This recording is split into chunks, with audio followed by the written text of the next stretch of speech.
Pareho nang hindi naka-follow sa isa't isa ang dating magkarelasyong Kobe Paras at Kailin Alcantara. Matapos ang 6 na buwang relasyon, mukhang tuluyan na ngang tinuldukan ng dalawa ang kung anumang ugnayan ang meron sa kanila. Sa social media naman ang ina ni Kobe na si Jackie Foster. Muli na namang naging usap-usapan ang kanyang cryptic post na ayon sa mga netizens mukhang patungkol na naman umano ito kay Kailin Alcantara. When someone realizes they can no longer manipulate you, they rewrite the story to protect themselves. Because telling the truth would require them to face the harm they caused and to sit with everything they've been avoiding within themselves. It's easier to deny, deflect, and distort than to take accountability.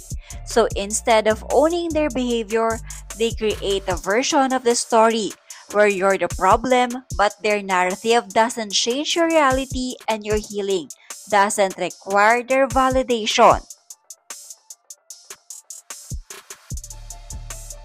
Kapansin-pansin din ang naging hashtag ni Jackie na kung saan nakalagay ang hashtag Mama with the Receipts. Sinagot din ni Jackie ang mga komento ng netizen na kung saan sinabing manahimik na lamang umano ito dahil wala naman daw sinasabi ang kampo ni Kailin Alcantara kaugnay kay Kobe Paras. Ayon kay Jackie ay ang kampo ni Kailin ang nag-umpisang magparinig sa social media.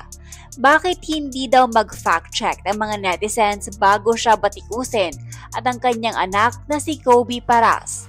Hindi rin pinalagpas ni Jackie ang komento ng netizen na kung saan sinabing may resibo umano siya, bakit hindi na niya ito ilabas para matapos na ang pambabash sa anak nito. Ayon kay Jackie ay darating din umano ang oras na ilalabas niya ang resibong kanyang sinasabi. Imagine, imbis na mapabuti ang breakup, makikisali talaga ang mga magulang. As if hindi kayo naging manipulative sa mga exes nyo. Manang-mana sa nanay cheater. Syempre, ipagtatanggol mo yan kasi pareho kayong mga cheaters. Tugon ni Miss Jackie Foster. Tama yan para fair check nyo mga post ng magulang ng kabila. Please.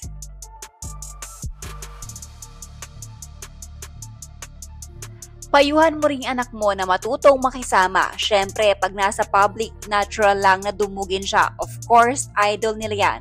Minsan lang makita yan si Kobe. Kalat na kalat kaya sa SOCMED, Miss Jackie, yung attitude ng iyong anak. Ayon kay Miss Jackie Foster, before I take advice from you, can I please have your full name and post your photo so it's more personal?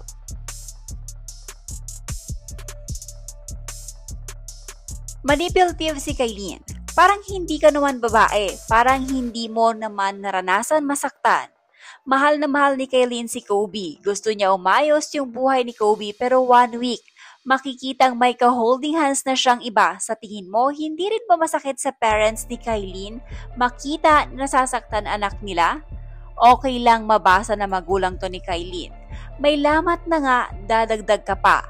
Tahimik sila, ikaw panay post mo. Anak mo nagkakalat. Kaya nakikita ng mga tao, don't blame Kailin sa ginagawa ng anak mo.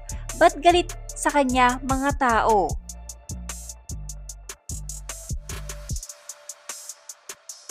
Yung mga nagsasabing wala naman si Kobe kung wala si Kailin or hindi naman dadami ang followers niya kung di kay Kailin. He did not ask for that. Fans ang kusang nag-follow sa kanya.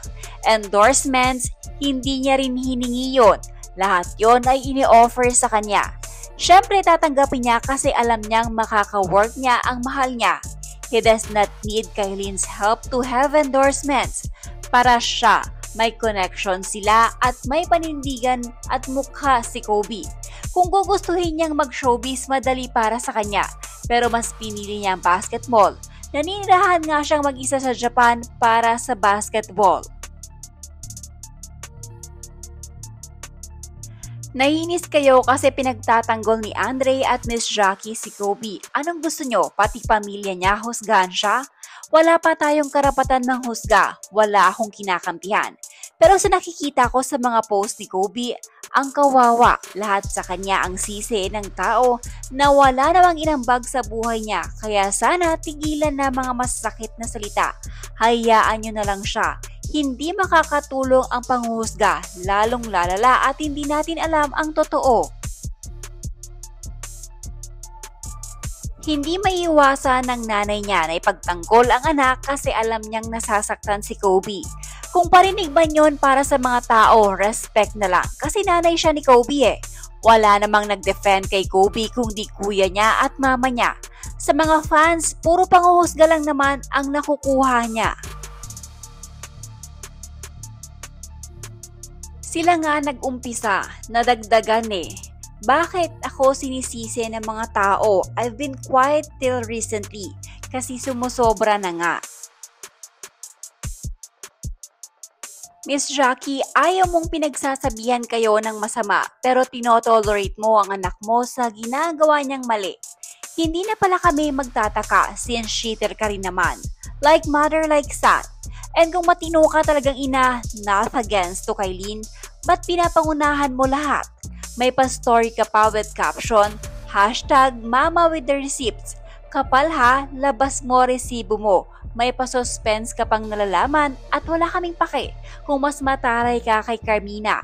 Basta parehas naman kayong nanay na mga oversized toddler. Diyos ko, mga nanay na to. Ekis. So, ganun pala yun. Pag manipulatibang partner, dapat pag-cheat na lang or maghanap ng iba agad para pasakitan ng laban. Alam mo madam, okay lang ang moving on, magkaroon ng iba, pero it should be done ethically. Imagine, wala pang 1 week, hala, ayun, nagpakalunod na sa silicone boobs.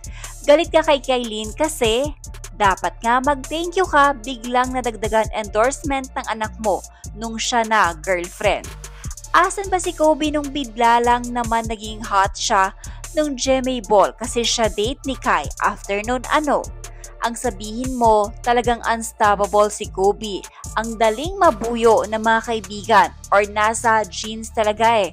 Ewan, wag kang pa-victim ni kasi maski ikaw nung headline sa cheating di lang naging acceptable sa'yo kasi married ka.